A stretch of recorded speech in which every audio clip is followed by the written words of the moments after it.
السلام علیکم ناظرین، اس ایپیسوڈ کے شروعات میں ہم دیکھتے ہیں ملکو چغلو قبیلے میں بازنطینی سپاہیوں نے تلواریں حسن پر تانی ہوتی ہیں۔ دمیتری سپاہی سے کہتا ہے جاؤ اور اس حمزہ کو گھسیٹ کر باہر لاؤ۔ یہ سن کر سپاہی جیسے ہی آگے بڑھتا ہے آنے والے تیر کا نشانہ بن جاتا ہے اور اس کے بعد بازنطینیوں پہ تیر برستے ہی چلے جاتے ہیں۔ تیر مارنے والے عثمانی سپاہی ہوتے ہیں اور ان کی تیروں کی آڑ میں آ کر بہت سے بازنطینی سپاہی مارے جاتے ہیں۔ تیروں کے بعد عثمانی سپاہی تلواروں کے ساتھ ان پہ اللہ بول دیتے ہیں۔ حسن بھی اپنے قریب موجود بازنطینی سپاہی کو موت کے گھاٹ اتار دیتا ہے۔ دمیتری مقابلے کی بھرپور کوشش کرتا ہے مگر حسن اور عثمانی سپاہی اس کے ایک نہیں چلنے دیتے اور حاوی دکھائی دیتے ہیں۔ کچھ دیر کی مزاحمت کے بعد دمیتری کو بھی دبوچ لیا جاتا ہے اور گھوڑے پر سوار سردار فرد قبیلے میں داخل ہوتا ہے۔ سردار فرد کا یہ یادگار چہرہ تو آپ نہیں بھولے ہوں گے، اگر آپ کو یاد ہے تو کمنٹ کر کے بتا دیں۔ سردار فرد گھوڑے سے اترنے کے بعد دمیتری کے پاس آتا ہے۔ ادھر کارگاہ کے توپ خانے میں کام تیزی سے جاری ہوتا ہے۔ سروجا وہاں پہ آ کر چلاتے ہوئے کہتا ہے یہ لوہا یہاں کیوں پڑا ہے؟ تو سپاہی کہتا ہے چولہے میں آگ نہیں جل رہی۔ سروجا اس کی جانب بڑھتے ہوئے کہتا ہے تو تم یہاں کیوں کھڑے ہو؟ یہ کہتے ساتھ ہی سروجا آگ جلانے لگ جاتا ہے۔ شیخ مسلسل اسے دیکھ رہے ہوتے ہیں اور سروجا چیختے چلاتے ہوئے کام جلدی کرنے کو کہہ رہا ہوتا ہے۔ قبیلے میں سردار فرد دمیتری کو لات مار کے زمین پہ پھینک دیتا ہے اور کہتا ہے غدار قسطنطینوس کا بھائی دمیتری، تو یہ تم تھے جس نے مالکو چغلو قبیلے پر حملہ کرنے کی جرت کی، لیکن تم غلط تھے، یہ بیڑیوں کا گھر ہے، تم جیسے گیدڑ یہاں صرف مر سکتے ہیں۔ یہ کہتے ساتھ ہی وہ اس کے گلے میں پھندا ڈالتا ہے اور غصے سے کہتا ہے لیکن میں خون بہانا پسند نہیں کرتا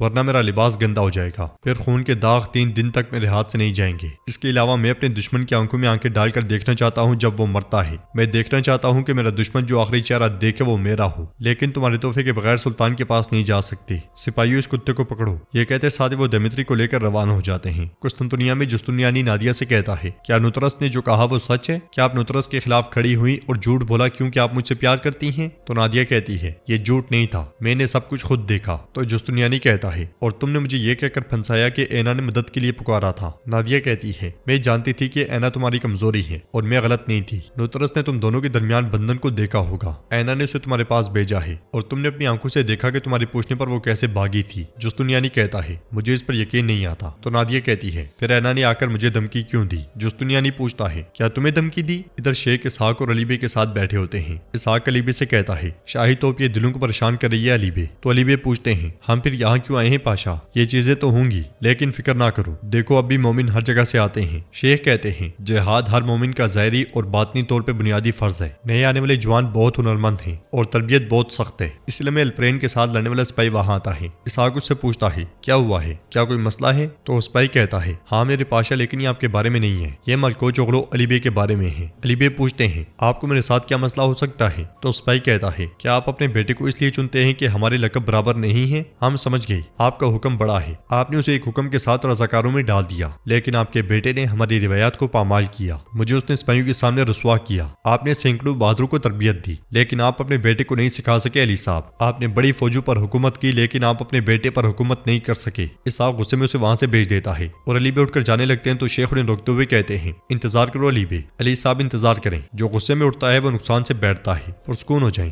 ظاہر رضاکار کے ذرا اس کے لیے بہت باری تھی، شاید درویشی کا لباس اس پر اچھا لگے۔ ادھر سلیمان سلطان کے ساتھ آگے بڑھتے ہوئے کہتا ہے ہماری بحریہ کے ایک حصے نے گیلی پولی میں لنگر گرایا ہے، جیسا کہ آپ نے حکم دیا تھا میرے سلطان۔ اللہ کے حکم سے سمندر میں مچھلی بھی ہمارے علم کے بغیر تیر نہیں سکتی، اور دریا کے دوسری طرف بحر اسود میں ایک یونانی بیڑا بارود لے کر جا رہا تھا مگر ہم نے اسے روک دیا۔ تو سلطان کہتے ہیں اگرچہ قسطنطنیہ ایک زمینی محاصرے کی طرح نظر آتا ہے مگر اصل مسئلہ دریا کا ہے سلیمان پاشا، آپ کو اسے کبھی نہیں بھولنا چاہیے۔ بہادروں کو میرا سلام کہنا، انہیں بتائیں کہ کسی بھی فتح میں ان کا کردار سب سے اہم ہے، اب آپ جا سکتے ہیں۔ یہ سنتے ساتھ ہی سلیمان چلا جاتا ہے اور سلطان توپ خانے میں سپاہیوں کو کام کرتا ہوا دیکھتے ہیں، پھر ہلکی سے مسکراہٹ کے ساتھ آگے بڑھتے ہوئے ان کے پاس جاتے ہیں۔ سروجا کہتا ہے میرے سلطان ہم اپنی پوری طاقت کے ساتھ کام کر رہے ہیں۔ جواباً سلطان کہتے ہیں سروجا اس سے مجھے بہت خوشی ہوئی ہے۔ پھر سپاہیوں سے کہتے ہیں میرے بہادرو، آپ اپنے آپ کو جنگجو نہ سمجھو بلکہ کاریگر سمجھو، جب آپ لوہے کو مارتے پیٹتے ہیں یہ ہمارے لیے تلوار بن جاتی ہے۔ آپ نے جو توپیں بنائی ہیں ان کے گولے کافر کی دیواروں کے ساتھ ٹکرائے ہیں، شکلوز بندوق آپ کی قابلیت کا ثبوت ہے جو کافر کے دل میں آگ بن جاتی ہے۔ مومن علی پہ رحمت ہو جو مسلمان ہونے کی فضیلت کو پہنچے اور انہوں نے جنت میں اعلیٰ مقام تک پہنچنے کی کوشش کی، انشاءاللہ وہ جنت جنت میں ہمارا انتظار کر رہے ہیں، آپ کو غزہ مبارک ہو۔ ادھر الپرین اسحاق کے پاس جاتا ہے اور کہتا ہے پاشا آپ نے مجھے بلایا؟ تو اسحاق کہتا ہے آؤ بیٹھو۔ جواب میں الپرین کہتا ہے استغفر اللہ پاشا، میں اپنی جگہ جانتا ہوں۔ اسحاق اسے اپنے قریب بلاتا ہے اور کہتا ہے تاہم ایسا بھی وقت آتا ہے جب آپ اپنی جگہ نہیں پہچانتے، تم روایت کے خلاف کیوں کام کرتے ہو، نافرمانی کیوں کرتے ہو؟ جواب میں الپرین کہتا ہے وہ تلوار چلانا بھی نہیں جانتا، میں اس کی بات کیوں سنوں؟ اسحاق غصے سے کہتا ہے یہ فیصلہ صرف ہم کرتے ہیں،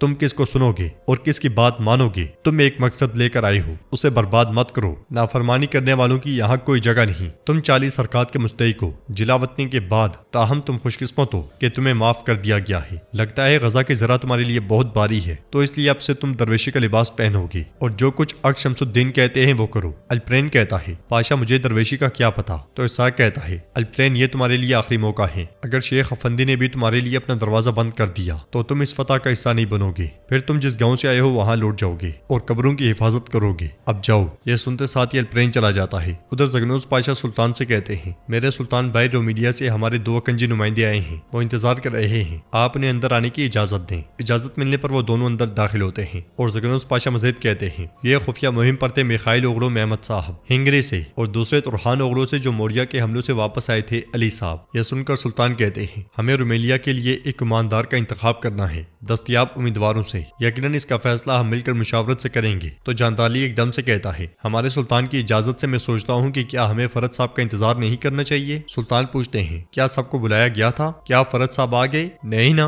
انہوں نے دیر کر دی اور اپنا حق کھو دیا۔ جاندالی کہتا ہے میرے سلطان وہ تقریباً پہنچنے والے ہیں، مگر سلطان کہتے ہیں نہیں پاشا، انتظار کرنے کا کوئی وقت نہیں ہے۔ مگر اسی لمحے سپاہی وہاں آتا ہے اور کہتا ہے میرے سلطان فرد صاحب آئے ہیں۔ یہ سن کر جاندالی بہت خوش ہوتا ہے، مگر سلطان کہتے ہیں اسے دیر ہو گئی ہے، اسے انتظار کرنے دو۔ سپاہی کے نہ جانے پر سلطان پوچھتے ہیں کیوں انتظار کر رہی ہو؟ تو سپاہی کہتا ہے ان کے ساتھ کافر دمیتری بھی ہے سلطان۔ یہ سن کر سلطان انہیں آنے کی اجازت دے دیتے ہیں۔ قسطنطنیہ میں پلیتانو ایک پیادہ اٹھاتے ہوئے شہنشاہ سے کہتا ہے کہتے ہیں کہ گھوڑے ترکوں کے پر ہوتے ہیں، مگر معاشرے میں گھوڑے استعمال نہیں ہوتے۔ اس جنگ میں ترکوں کے پر شاہی توپ تھی، مگر اب وہ بھی ختم ہو گئی ہے۔ سلطنت عثمانیہ کا ایک پر ٹوٹ چکا ہے، مگر شہنشاہ کہتا ہے سلطان محمد اس معاشرے میں مکمل طور پر شاہی توپ پر انحصار کر کے نہیں آیا ہوگا، وہ شاہی توپ کے نقصان کے بعد بھی واپس نہیں جائے گا۔ تو پلیتانو کہتا ہے شہنشاہ میں اس سے واقف ہوں، کیا آپ جانتے ہیں سپاہی بچوں کی طرح ہوتے ہیں، جب وہ جنگ میں جاتے ہیں تو وہ اس بچے کی طرح پرجوش ہوتے ہیں جس نے ابھی ایک نیا کھلونا حاصل کیا ہو۔ اگر پہلی بار اپنی پہلی جنگ میں انہیں شکست ہو جائے تو ان کے کھلونے ٹوٹ جاتے ہیں، وہ اپنا جوش کھو دیتے ہیں۔ اب یہ امن کی پیشکش کرنے کا وقت ہے۔ یہ سنتے ساتھ ہی شہنشاہ چونک جاتا ہے اور کہتا ہے امن کی پیشکش؟ محمد کبھی بھی اس بات پہ راضی نہیں ہوگا، اور ہم ایسی پیشکش کیوں کریں جب ہم جانتے ہیں کہ وہ انکار کر دے گا؟ پلیتانو کہتا ہے شاید محمد قبول نہ کرے، تاہم اس کے سیاستدان الجھ جائیں گے، یہ اس کی فوج کو کمزور کرنے کے لیے کافی ہے، اور فرحت بھی وہاں ہوگا۔ شہنشاہ پوچھتا ہے کیا اس نے دمیتری کو بھی تلاش کر لیا؟ پلیتانو کہتا ہے فرحت نے ابھی تک اسے پکڑ لیا ہوگا۔ تو شہنشاہ کہتا ہے اس کی بدولت ہمارا ایک آدمی ان کے درمیان ہے، اور یہ فرحت تم کب سے اسے جانتے ہو؟ تم اس پر کتنا بھروسہ کرتے ہو؟ تو ناظرین اس کے ساتھ یہ ایپیسوڈ بھی اختتام پذیر ہوتی ہے۔ اگر آپ کو ویڈیو پسند آئے تو ویڈیو کو لائک کر دیں، چینل کو سبسکرائب نہیں کیا ہوا تو سبسکرائب کرنے کے ساتھ ساتھ نوٹیفیکیشن بیل کو دبانا مت بھولیں۔ انشاءاللہ ملتے ہیں نیکسٹ ویڈیو میں، تب تک کے لیے رکھیں اپنا اور اپنوں کا بہت زیادہ خیال۔ اللہ نگہبان۔